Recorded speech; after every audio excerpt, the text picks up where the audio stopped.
नमस्कार दोस्तों।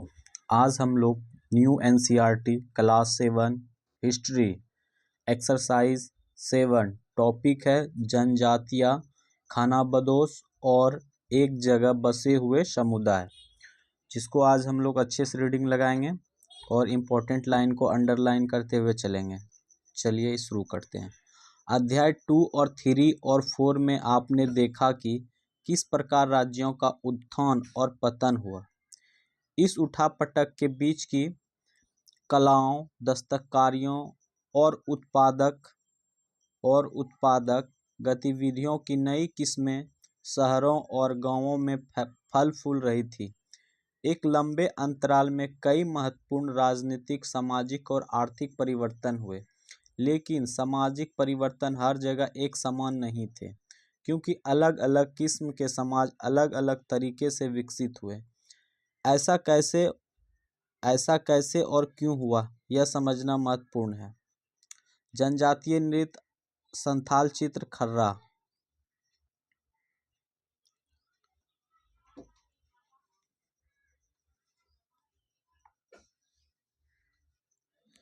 इस उपमहाद्वीप के बड़े हिस्सों में समाज वर्ण के नियमानुसार पहले से ही विभाजित था। ब्राह्मणों द्वारा समझाए गए नियम बड़े बड़े राज्यों के राजाओं द्वारा स्वीकार किए गए थे। इससे उच्च और नीच तथा अमीर गरीब के बीच का फासला बढ़ा। दिल्ली के सुल्तानों और मुगलों के काल में श्रेणीबद्ध समाज ज़्यादा जटिल हो गए।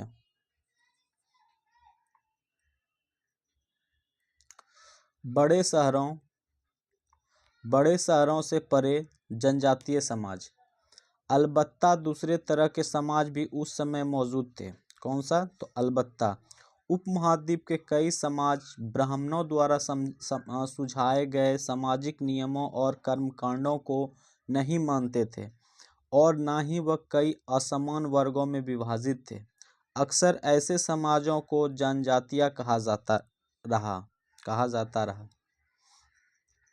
प्रत्येक जनजाति के सदस्य नातेदारी के बंधन से जुड़े होते थे। कई जनजातियां खेती से अपना जीविकोपार्जन करती थी।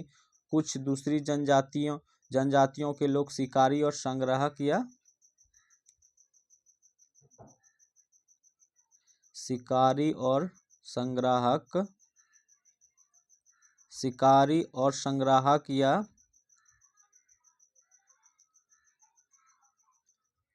या पशुपालक थे। प्रायः वह अपने निवास स्थान के प्राकृतिक संसाधनों का पूरा इस्तेमाल करने के लिए इन गतिविधियों का मिला जुला रूप अपनाते थे। कुछ जनजातियां खानाबदोश थी और वे एक जगह से दूसरी जगह घूमती रहती थी। खानाबदोश जो जनजातियां थी वो एक जगह कांस्टेंट नहीं रहते थे, वो क्या करते थे, इधर से उधर जाते रहते थे। जनजातीय समूह संयुक्त रूप से भूमि और चरगाहों पर नियंत्रण रखते थे और अपने खुद के बनाए नियमों के आधार पर परिवारों के बीच इनका बंटवारा करते थे।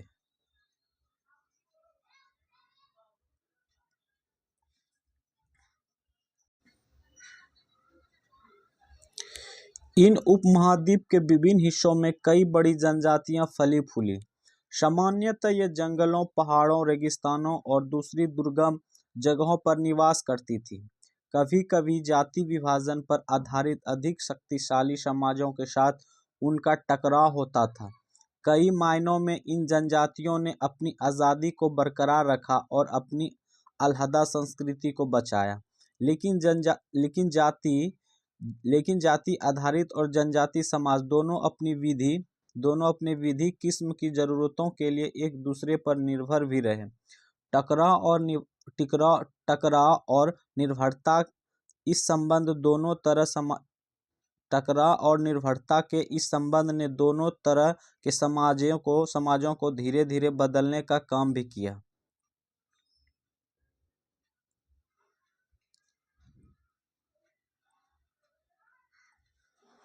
जनजातीय लोग कौन थे? तो समकालीन इतिहासकारों और मुसाफिरों ने जनजातियों के बारे में बहुत कम जानकारी दी है। कुछ अपवादों को छोड़ दे तो जनजातीय लोग भी लिखित दस्तावेज नहीं रखते थे। लेकिन समृद्ध रीति रिवाजों और वाचिक मौखिक परंपराओं का वह संरक्षण करते थे। ये परंपराएं हर नई पीढ़ी को विरासत में मिलती थी। आज के इतिहासकार जनजातियों का इतिहासकार लिखने के लिए ही वाचिक परंपराओं का इस्तेमाल करने लगे। जनजातीय लोग भारत के लगभग हर क्षेत्र में पाए जाते थे। किसी भी एक जनजाति का इलाका और प्रभाव समय के साथ साथ बदलता रहता था। कुछ शक्तिशाली जनजातियों का बड़े इलाकों पर नियंत्रण था। पंजाब में खोखर जनजाति 13वीं और 14वीं सदी के दौरान बहुत प्रभावशाली थी। यहाँ बाद में गख्खर लोग ज़्यादा महत्वपूर्ण हो गए। उनके मुखिया कमाल खान गख्खर को बादशाह अकबर ने मनसबदार बनाया था। मुल्तान और सिंध में मुगलों द्वारा अधीन कर लिए जाने से पहले लंगहा और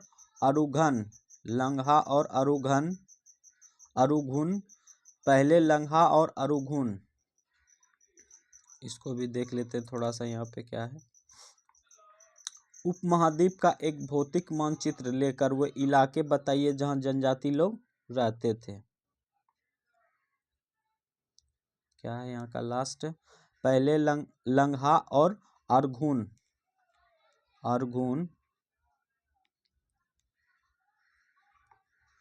लोगों का प्रभुत्व अत्यंत विस्तृत क्षेत्र पर था। उत्तर पश्चिम में एक और विशाल एवं शक्तिशाली जनजाति थी बलोच। यह लोग अलग अलग मुखियों वाले के कई छोटे छोटे कुलों में बट गए थे।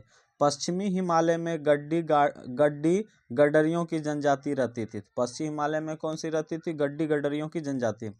उपमहाद्वीप के सुदूर मतलब उत्तर पूर्वी भाग पर नागा जनजाति रहते थे और अहोम और दूसरी जनजाति की पूरी तरह प्रभुत्ता था।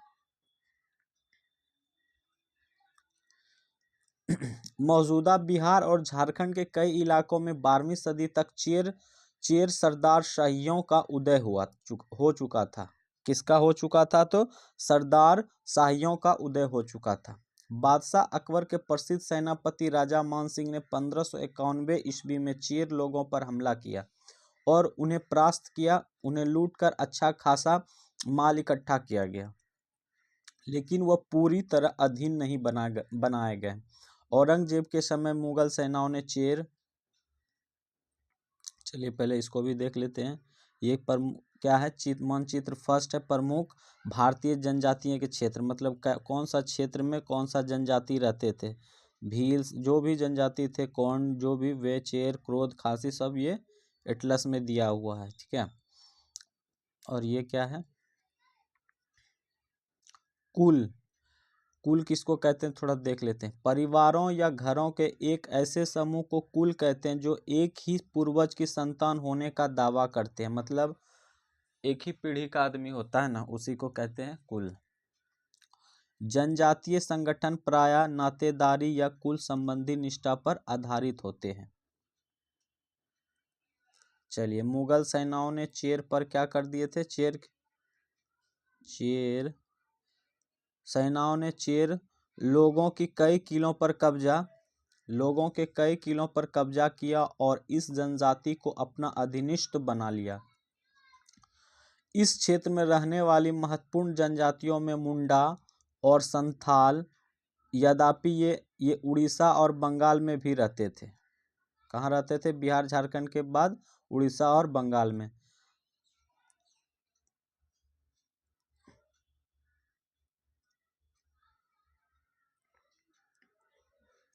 कर्नाटक और महाराष्ट्र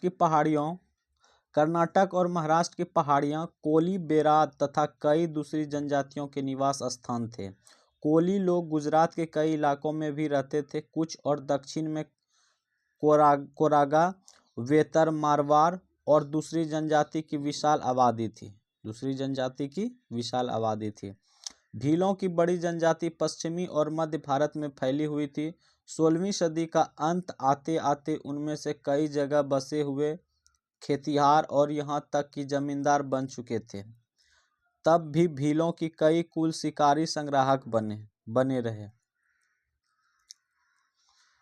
मौजूद छत्तीसगढ़, मध्य प्रदेश, महाराष्ट्र और आंध्र प्रदेश में गौंड लोग बड़ी तादाद में फैले हुए थे। कहाँ कहाँ, ये इंपॉर्टेंट लाइन है, गौड़ जनजाति कहाँ कहाँ पाया जाता है, तो ये पूछा जाता है कहाँ कहाँ। छत्तीसगढ़ है, मध्य प्रदेश है, महाराष्ट्र है और आंध्र प्रदेश, ये इतना जगह है, ठीक है। चलिए अब ये क्या है, खाना बदोश और घुमंतू लोग कैसे रहते थे। खाना बदोश और घुमंतू लोग कैसे रहते थे, उसका रहन सहन कैसा था, कहाँ रहते थे, उसके बारे में थोड़ा देखते हैं। खाना बदोश चरवाहे अपने जानवरों के साथ दूर दूर तक घूमते थे। उनका जीवन दूध और अन्य पशुचारी उत्पादों पर निर्भर था। वे खेतिहर गृहस्थों से अनाज, कपड़े, बर्तन और ऐसी ही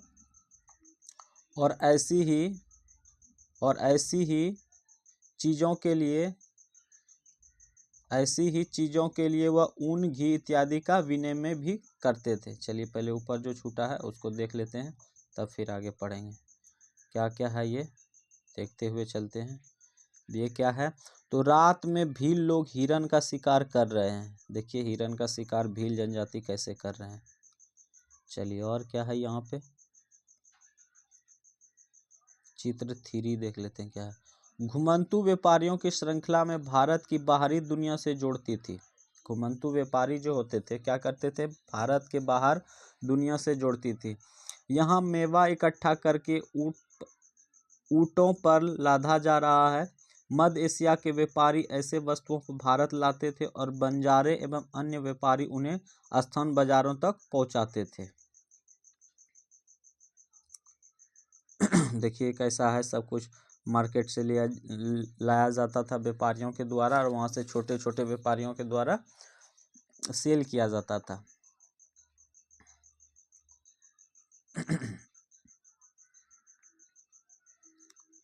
चलिए इत्यादि का विनय भी करते थे। कुछ खानाबदोश अपने जानवरों पर सामानों की ढुलाई का काम भी करते थे। एक जगह से दूसरी जगह आते जाते वह सामानों की खरीद फरोख्त करते थे। बंजारा लोग सबसे महत्वपूर्ण व्यापारी खानाबदोश थे। उनका कारवां टांडा कहलाता था। क्या कहलाता था, टांडा कहलाता था। सुल्तान अलाउद्दीन खिलजी अध्याय 3, बंजारों का ही इस्तेमाल नगर के बाजारों तक अनाज की ढुलाई के लिए करते थे। बंजारों का ही इस्तेमाल सुल्तान अलाउद्दीन खिलजी जो बंजारों का ही इस्तेमाल नगर के बाजारों तक अनाज की ढुलाई के लिए करते थे। बादशाह जहांगीर ने अपने स्मरणों में लिखा है कि बंजारे विभिन्न इलाकों से अपने बैलों पर अनाज ले जाकर शहरों में बेचते थे। बंजारे जो होते थे ना, वो अपने इलाकों से चावल इकट्ठा करके अनाज वगैरह जो भी है वो शहरों में जाकर सेल करते थे, बेचते थे। सैन्य अभियान के दौरान वे मुगल सेना के लिए खदानों की ढुलाई का काम करते थे। किसी भी विशाल सेना के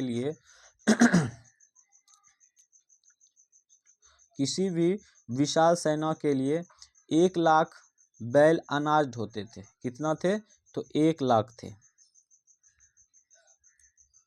अब बंजारे के बारे में देखेंगे क्या है, तो पहले इसको हम देख लेते हैं इधर थोड़ा सा। क्या है, खानाबदोश और भ्रमण समूह।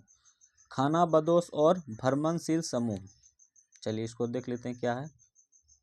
खानाबदोश और भ्रमणशील समूह। खानाबदोश घुमंतू लोग होते हैं। घुमंतू लोग मतलब कभी यहाँ कभी वहाँ ऐसे घूमते रहते हैं, ठीक है। उनमें से कई पशुचारी होते हैं जो अपनी रेवड़ और पशुवृद्ध के साथ एक चरगाह से दूसरे चरगाह घूमते रहते हैं। इसी तरह दस्तकार, फेरी वाले और नर्तक, गायक एवं अन्य तमाशबीन भ्रमणशील समूह अपना काम धंधा करते करते एक जगह से दूसरी जगह की यात्रा पर रहते हैं। खानाबदोश और भ्रमणशील समूह दोनों अक्सर उस जगह लौट कर आते हैं जहां उन्होंने पिछले साल दौरा किया था। चलिए अब इसको देख लेते हैं थोड़ा। बंजारे कौन होते हैं, कैसे होते हैं, इसको पढ़ लेते हैं।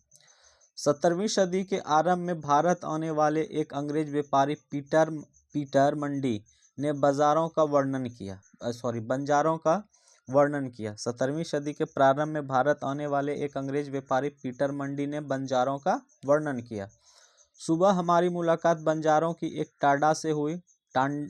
टांडा से हुई जिसमें वह 14,000 बैल थे। सारे पशु गेहूं और चावल जैसे अनाजों से लदे हुए थे। ये बंजारे लोग अपनी पूरी घर गृहस्थी, बीबी और बच्चे अपने साथ लेकर चलते हैं। एक टांडा में कई परिवार होते हैं। टांडा मतलब एक बैलगाड़ी की तरह होता है, टमटम की तरह होता है, ठीक है। उनका जीने का तरीका उन भारवाहकों से मिलता जुलता है जो लगातार एक जगह से दूसरी जगह जाते रहते हैं। गाय बैल उनके अपने होते हैं। कई बार सौदागरों के द्वारा भाड़े पर नियुक्त किए जाते हैं, लेकिन ज़्यादातर वह खुद सौदागर होते हैं। अनाज जहां सस्ता उपलब्ध है वहां से वे खरीदते हैं और उस जगह ले जाते हैं जहां वह महंगा है। वहां से वह फिर ऐसी चीज़ें लाद लेते हैं जो कि किसी और जगह मुनाफे के साथ बेची जा सकते हैं। मतलब इधर उधर जाते हैं तो सस्ता सामान खरीद के महंगा जगह पे बेच देता है। टांडा में 6 से 700 तक लोग हो सकते हैं। वे एक दिन में 6 या 7 मील से ज़्यादा सफ़र नहीं करते। यहाँ तक कि ठंडे मौसम में भी अपने गाय बैल पर ही सामान उतारने के बाद उन्हें चरने के लिए खुला छोड़ देते हैं, क्योंकि यह ज़मीन पर्याप्त है और उन्हें रोकने वाला कोई नहीं है। पता करें कि आजकल गांव से शहरों तक अनाज ले जाने का काम कैसे होता है। बंजारों के तौर तरीके से किन किन मायनों में भिन्न या समान है।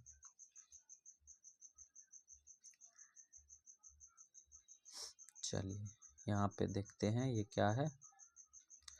कई पशुचारी जनजातियां मवेशी और घोड़े जैसे जानवरों को पालने पोसने और संपन्न लोगों के हाथ उन्हें बेचने का काम करती थी।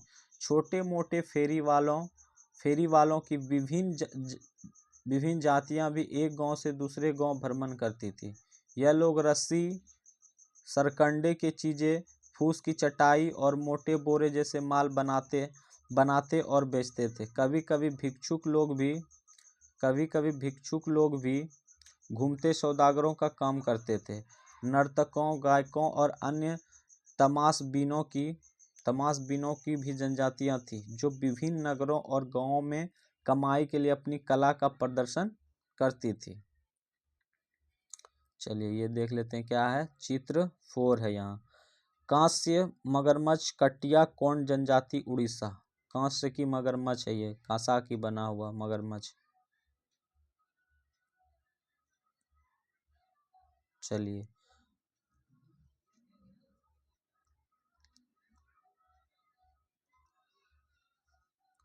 बदलता समाज, नई जातियां और श्रेणियां। जब समाज में डेवलप हुआ, समाज बदला, तो उस समय क्या हुआ, नई जातियां और श्रेणियां बनी। अब इसको देखते हैं। जैसे जैसे अर्थव्यवस्था और समाज की ज़रूरतें बढ़ती गई, नए हुनर वाले लोगों की आवश्यकता पड़ी। वर्णों के भीतर छोटी छोटी जनजातियां उभरने लगी। उदाहरण के लिए ब्राह्मणों के बीच नई जातियां सामने आई। दूसरी ओर कई जनजातियों और सामाजिक समूह को जाति का विभाजित समाज में शामिल कर लिया गया और उन्हें जातियों का दर्जा दे दिया गया। विशेषज्ञता प्राप्त शिल्पियों, सुनार, लोहार, बढ़ई और राजमिस्त्री को भी ब्राह्मण द्वारा जाति के रूप में मान्यता दी गई। वर्ण की बजाय जाति समाज के संगठन के आधार बनी। वर्ण के बजाय क्या हुआ, संगठन का आधार बना। जाति पर विचार विमर्श। वर्तमान तमिलनाडु के तिरुचिरापल्ली तालुक में स्थित उय्याकोडन उदययार का 12वीं शताब्दी के अभिलेख में ब्राह्मणों का एक सभा, अध्याय 2, ब्राह्मणों के एक सभा के विचार विमर्श का वर्णन मिलता है। वे रथकारों, मतलब शाब्दिक अर्थ होता है रथ बनाने वाले लोग, वे रथकारों की सामाजिक स्थिति पर विचार विमर्श कर रहे थे। उन्होंने इस जाति के कामकाज तय किए जिनमें वास्तुकला, रथों और गाड़ियों का निर्माण, मंदिर द्वारा बनाना, मूर्तियों स्थापित करना, बलि के लिए लकड़ियां से बने साज सामान तैयार करना, मंडप बनाना और राजा के लिए जेवर बनाना शामिल थे। चलिए 11वीं और 12वीं सदी तक आते आते क्षेत्रीय के बीच नए राजपूत गोत्रों की ताकत में काफ़ी इजाफा हुआ। वे हूण, चंदेल, चालुक्य और कुछ दूसरी वंश परंपराओं से आते थे। इनमें से कुछ पहले जनजातियों में आते थे और बाद में कई कुल राजपूत मान लिए गए। धीरे धीरे उन्होंने पुराने शासकों की जगह ले ली। विशेषतः कृषि वाले क्षेत्रों में यह कई तरह की परिवर्तन हो रहे थे और शासकों ने शक्तिशाली राज्यों का निर्माण अपनी संपदा का इस्तेमाल किया। शासकों के रूप में राजपूतों गोत्रों के उदय के उदाहरण का जनजातीय लोगों ने अनुसरण किया। धीरे धीरे ब्राह्मणों के समर्थन से कई जनजातियां जाति व्यवस्था का हिस्सा बन गई, लेकिन केवल प्रमुख जनजातीय परिवार ही शासक वर्ग में शामिल हो पाए। उनकी बहुसंख्यक आबादी समाज की छोटी जातियों में ही जगह बना पाई। दूसरी तरफ पंजाब, सिंध और उत्तर पश्चिम सरहद के प्रभुत्वशाली जनजातियों ने काफ़ी पहल इस्तेमाल को अपना लिया था। वे जाति व्यवस्था को नकारते रहे। सनातनी हिंदू धर्म के द्वारा प्रस्तावित गैर बराबरी वाली सामाजिक व्यवस्था इन इलाकों में बड़े पैमानों पर स्वीकार नहीं की गई। राज्यों के उत्पत्ति जनजातीय लोगों के बीच हुए सामाजिक बदलाव से गहराई से संबंधित है।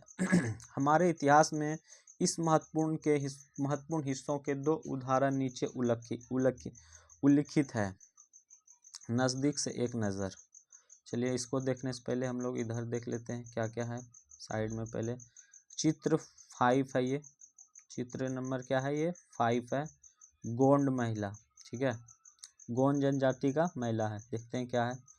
हस्तांतरीय कृषि क्या होता है? किसी वन प्रांत के पेड़ों और झाड़ियों को पहले काटा और जलाया जाता है। हस्तांतरीय कृषि में क्या होता है? पहले वहाँ की जंगलों की लकड़ी को काटा जाता है, फिर जलाया जाता है, वहाँ साफ सुथरा किया जाता है। उसी राख में ही फसलों बो दी जाती है। जब यह जमीन अपनी उर्वरता खो देती है तब जमीन का दूसरा टुकड़ा साफ किया जाता है और इसी तरह के फसल उगाई जाती है। मतलब क्या किया जाता है? पहले किसी वनप्रस्थ के पेड़ों को और झाड़ियों को पहले काटा और जलाया जाता है, उसी राख पर खेती की जाती है। चलिए अब यहाँ से नज़दीक से एक नज़र देखते हैं। नज़दीक से एक नज़र। गोंड, पहले क्या पढ़ेंगे? गोंड के बारे में। गोंड लोग गोंडवाना नामक विशाल वन प्रदेश में रहते थे। कहाँ रहते थे? तो गोंडवाना नामक प्रदेश में। वे स्थानांतरीय कृषि अर्थात जगह बदल बदल कर खेती करते थे। विशाल गोंड जनजाति कई छोटे कुलों में भी बंटी हुई थी। प्रत्येक कुल अपना राज्य या राय होता था। जिस समय दिल्ली के सुल्तानों की ताकत घट रही थी तो उसी समय कुछ बड़े गोंड राज छोटे गोंड सरदारों पर हावी होने लगे थे। अकबर के शासनकाल के एक इतिहासकार अकबरनामा में उल्लेखित है कि गढ़कटंगा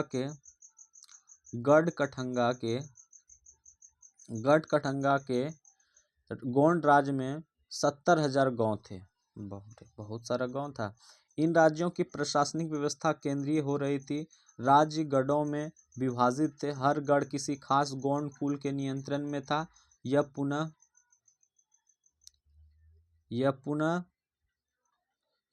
पुनः 84 गांवों के इलाकों में विभाजित होते थे, जिन्हें 84 कहा जाता था। 84 का उप विभाजन बरहोतों में होता था। किसमें होता था? बरहोतों में होता था, जो 12 गांवों को मिलाकर बनते थे। बरहोतों किसको कहते हैं? 12 गांव में जो मिला के बनते थे। बड़े राज्यों के उदय ने गोंड समाज के चित्र को बदल डाला। उनका मूलतः बराबरी वाला समाज धीरे धीरे असमान सामाजिक वर्णों में विभाजित हो गए। ब्राह्मण लोगों ने गोंड राजाओं से अनुदान में भूमि प्राप्त की और अधिक प्रभावशाली बन गए। गोंड सरदारों को अब राजपूतों के रूप में मान्यता प्राप्त करने की चाहत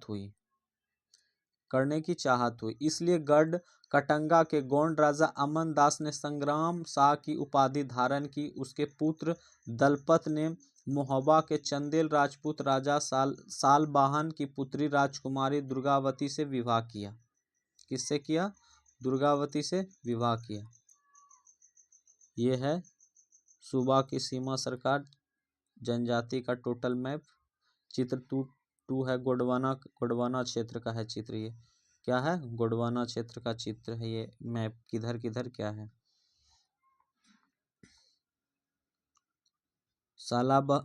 सालबाहन की पुत्री राजकुमारी दुर्गावती से विवाह किया। अब यहाँ से देखते हैं। दलपत की मृत्यु कम उम्र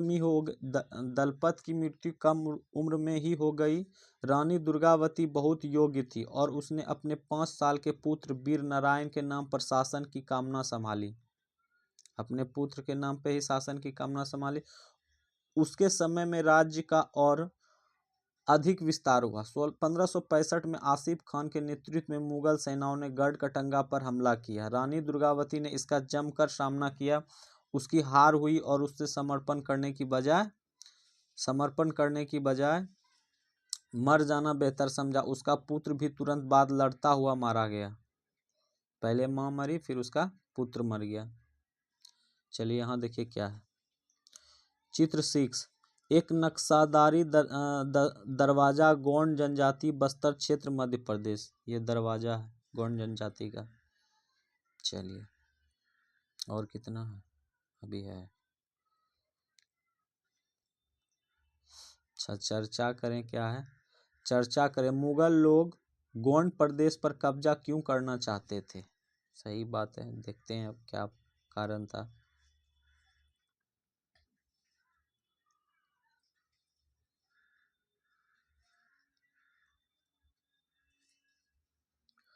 गढ़कटंगा एक समृद्ध राज्य था। इसमें गढ़कटंगा एक समृद्ध राज्य था। इसमें हाथियों को पकड़ने और दूसरे राज्यों में उनका निर्यात करने के व्यापार खास धन कमाया। मतलब गढ़कटंगा एक समृद्ध राज्य था। वो क्या करता था? हाथी को पकड़ के दूसरे राज्यों में बेच देते थे। उससे अच्छा खासा व्यापार से पैसा हो जाता था। जब मुगलों ने गोंडों को हराया तो उन्होंने लूट में बेशक कीमती सिक्के और बहुयात में हाथियां लिए। उन्होंने राज्य का एक भाग अपने कब्जे में ले लिया और शेष वीर नारायण चचा चंदर शाह को दे दिया। गढ़कटंगा के पतन के बावजूद गोंड राज कुछ समय तक चलता रहा, लेकिन वे काफी कमजोर हो गए और बाद में अधिक शक्तिशाली बुंदेलों और मराठों के खिलाफ उनके संघर्ष असफल रहे। चर्चा इसलिए मुगल काल इसलिए गोंड पे हमला किया क्योंकि वो जो एक दूसरे हाथी पकड़ के सारा धन दौलत जो भी था उसको लूटने का प्लानिंग था वो गोंड प्रदेश को, क्योंकि गोंड प्रदेश धीरे धीरे कमजोर पड़ रहे थे।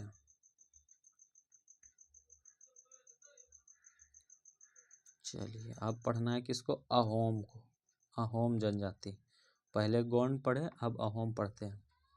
अहोम लोग मौजूदा म्यांमार से आकर 13वीं सदी में ब्रह्मपुत्र घाटी में आ बसे। कहाँ बसे? अहोम लोग कहाँ से आए थे? तो म्यांमार से आकर 13वीं सदी में ब्रह्मपुत्र घाटी में आ बसे। उन्होंने भुइयां मतलब भुइयां लोगों की पुरानी राजनीतिक व्यवस्था का दमन करके नए राज्य की स्थापना की। 16वीं सदी के दौरान उन्होंने चूटियों 1523 चूटियों और कोच हाजों 1581 के राज्यों को अपने राज्य में मिला लिया।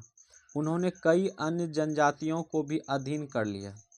अहोमों ने एक बड़ा राज्य बनाया और इसके लिए 1530 के दशक में ही इतने वर्ष पहले आग्नेय अस्त्रों का इस्तेमाल किया। 1660 तक आते आते वे उच्च स्तरीय बारूद और तोपों का निर्माण करने में सक्षम हो गए। कौन? अहोम जनजाति। लेकिन अहोम लोगों के दक्षिण पश्चिम में से कई आक्रमण का सामना करना पड़ा। अहोम जनजाति को दक्षिण पश्चिम से कई आक्रमण का सामना करना पड़ा। 1662 में मीर जुमला के नेतृत्व में मुगल ने अहोम राज्य पर हमला किया। मुगलों ने क्या किया? अहोम राज्य पे हमला किया। बहादुरी से सामना करने के बावजूद अहोम लोगों की पराजय हुई, लेकिन उस क्षेत्र पर मुगलों का प्रत्यक्ष नियंत्रण ज्यादा समय तक बना नहीं रह सका। मतलब मुगल जीत भी गए, लेकिन वहां तक ज़्यादा समय तक वो नियंत्रण में अपने नियंत्रण में नहीं रख सके। अहोम राज्य बेगार पर निर्भर था। राज्य के लिए जिन लोगों से जबरन काम लिया जाता था वे पाइक कहलाते थे। देखिए, अहोम राज्य में जो बेगार पर निर्भर था, राज्य के लिए जिन लोगों से जबरन काम लिया जाता था वहाँ उसे क्या कहते थे? पाइक कहते थे।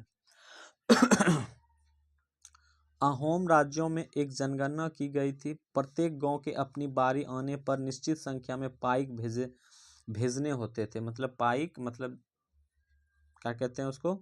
बेगारी वाला काम जो करते हैं, जो फ्री फोकट का काम होता है, ठीक है, उसके लिए एक भी फ्री ऑफ कॉस्ट रहता है सारा कुछ। इसके लिए जनगणना के बाद सघन आबादी वालों इलाकों से कम आबादी वाले इलाकों में लोगों को, पहले ये देख लेते हैं क्या है। ये मानचित्र 3 है। मानचित्र 3 है क्या? पूर्वी भारत की जनजातियां। ये मानचित्र जो एटलस दिया हुआ है, पूर्वी क्षेत्र में जो जनजाति है उसका नाम दिया हुआ है।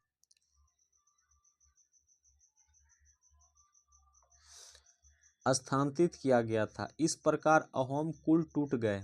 17वीं शताब्दी के पूर्वार्ध पूरा होते होते प्रशासन खासा केंद्रीकृत हो चुका था। लगभग सभी वयस्क पुरुष युद्ध के दौरान सेना में अपनी सेवा प्रदान करते थे।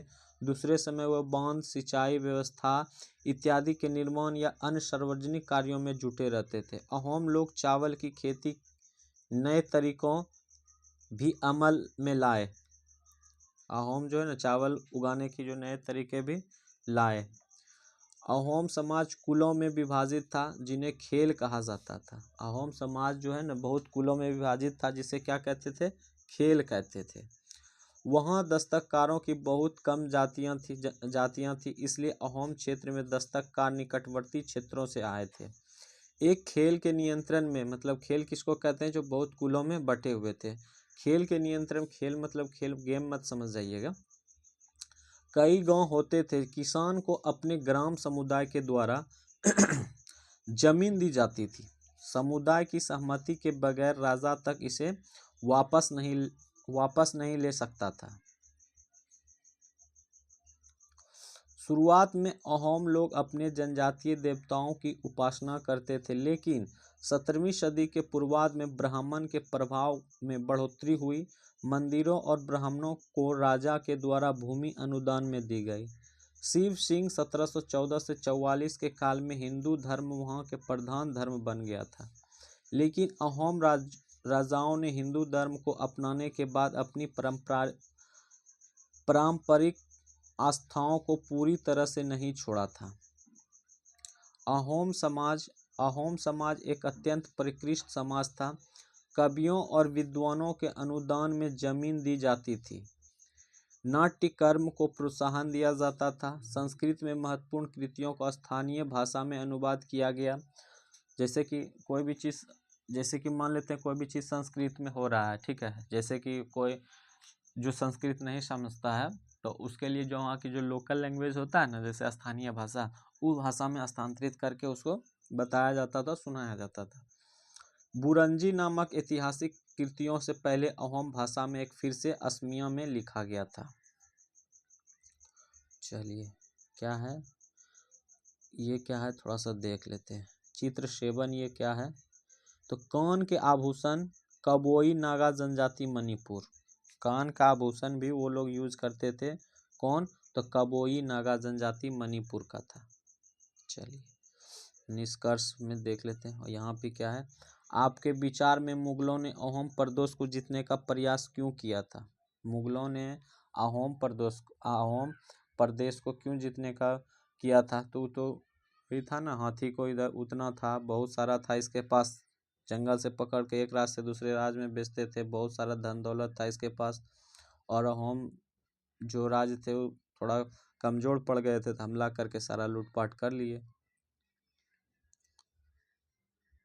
चलिए, उसके बाद अब नहीं है, थोड़ा सा है, पहले निष्कर्ष पढ़ लेते हैं, उसके बाद और थोड़ा सा।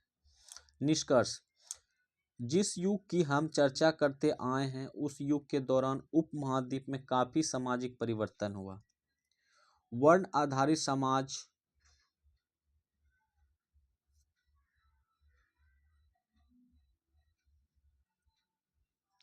वर्ण आधारित समाज और जनजातियां लोग एक दूसरे के साथ लगातार संपर्क में आते रहे। इस आदान प्रदान ने दोनों तरफ के समाजों में अनुकूल और बदलाव की प्रक्रिया चलाई। बहुत सी विभिन्न प्रकार की जनजातियां थीं और उन्होंने विभिन्न प्रकार की जीविका अपनाई। कालांतर में उनमें से कई जाति आधारित समाज में शामिल हो गई, लेकिन कईयों ने जाति व्यवस्था और सनातनी हिंदू धर्म दोनों को ही नकार दिया और कुछ जनजातियों ने सुसंगठित प्रशासनिक व्यवस्था वाले विस्तृत राज्यों की स्थापना की। इस तरह वे राजनीतिक रूप से ताकतवर हो गए। इसने उन्हें बृहद और अधिक जटिल राज्यों और साम्राज्यों के साथ संघर्ष की स्थिति में ला खड़ा किया। चलिए, इसके बारे में और भी कुछ है? नहीं है। निष्कर्ष भी हो गया। अब क्या है, मंगोल के बारे में पढ़ना। अनियंत्र में थोड़ा सा मुगल के बारे में पढ़ना है।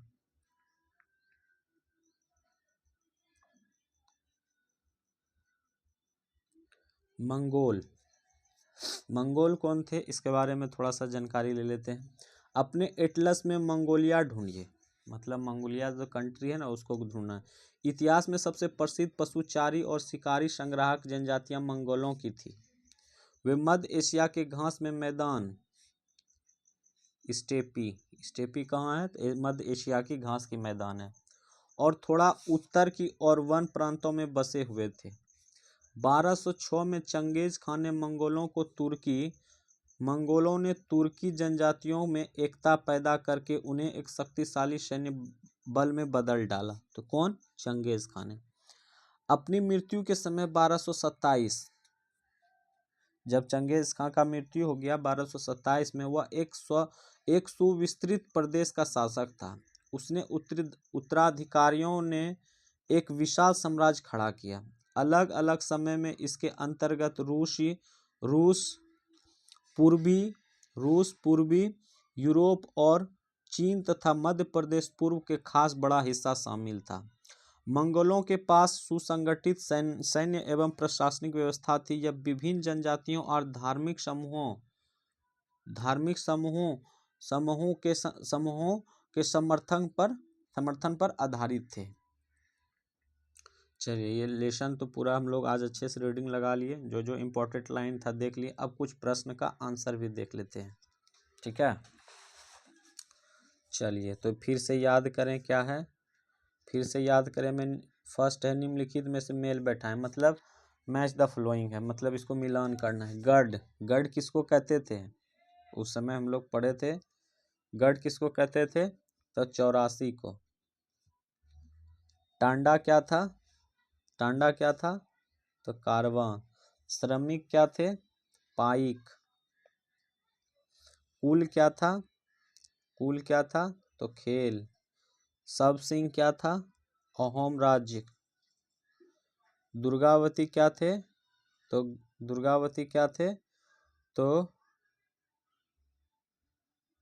गढ़कटंगा थे। दुर्गावती कहाँ के थे? तो गढ़कटंगा के।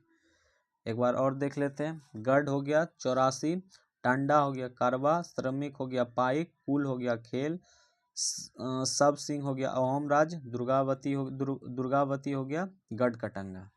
चलिए, और है? हाँ, अभी और प्रश्न है 2 नंबर। रिक्त स्थानों की पूर्ति करें, जो कि पहला नंबर है। वर्ण के भीतर पैदा होती नई जनजातियां क्या कहलाती थी? तो जाति कहलाती थी, जनजाति कहलाती थी। ख नंबर, डैश अहोम लोगों के द्वारा लिखी गई ऐतिहासिक कृतियां थी। और बुरंजी, अभी हम लोग जो पढ़े थे, क्या था? तो बुरंजी नामक अहोम लोगों के द्वारा लिखी ऐतिहासिक कृतियां थी। चलिए, अब गो नंबर, डैश ने इस बात का उल्लेख किया कि गढ़कटंगा में 70,000 गांव था। किसमें किया था? तो अकबरनामा में लिखा हुआ था। अकबरनामा में लिखा हुआ था कि गढ़कटंगा में 70,000 गांव थे। घ नंबर, बड़े और ताकतवर होने पर जनजातीय राज्यों में डैश और डैश को भूमि अनुदान दिए। डैश और डैश में तो कवियों और विद्वानों को भूमि अनुदान दिए गए थे। किसको किसको दिए गए थे? तो बड़े और ताकतवर होने पर जनजातीय राज्यों में कवियों और विद्वानों को भूमि अनुदान दिए जाते थे। चलिए अब और है 3 नंबर प्रश्न, सही या गलत बताएं। क्या सही है क्या गलत है? चलिए कौन नंबर पहले देख लेते हैं, क्या सही है क्या गलत है। कौन नंबर पहले देख लेते हैं क्या है। जनजातीय समाजों के पास स्मृतिवाचक परंपराएं थी। हाँ थी। और क्या ये उपमहाद्वीप के उत्तर पश्चिम भाग में कोई जनजातीय समुदाय नहीं था। समुदाय, गलत है। गौड़ राज्यों में अनेक नगरों को मिलाकर 84 बनता था। अन्य राज्यों ने वहीं का छोटे छोटे मिलकर बनता था, अन्य राज्य नहीं था। गलत है ये, घ नंबर। भील उपमहाद्वीप में, ये भी गलत था। भील उपमहाद्वीप के उत्तरी पूर्व भाग में रहते थे। नहीं, उत्तरी पूर्व भाग में नहीं था, वो इधर का था। 2 उत्तरी पूर्वी था और एक जगह था, दोनों मिला के था, इसलिए ये भी गलत है। चलिए अब लॉन्ग क्वेश्चन है, इसको बाद में कराया जाएगा। आज का जो एक्सरसाइज 7 था टॉपिक था क्या? जनजातियां, खानाबदोश और एक जगह से बसे समुदाय। एक्सरसाइज 7 था, न्यू एनसीईआरटी से था ये। और अब नेक्स्ट क्लास में होगा एक्सरसाइज 8। आज का क्लास यहीं पे समाप्त करते हैं। धन्यवाद।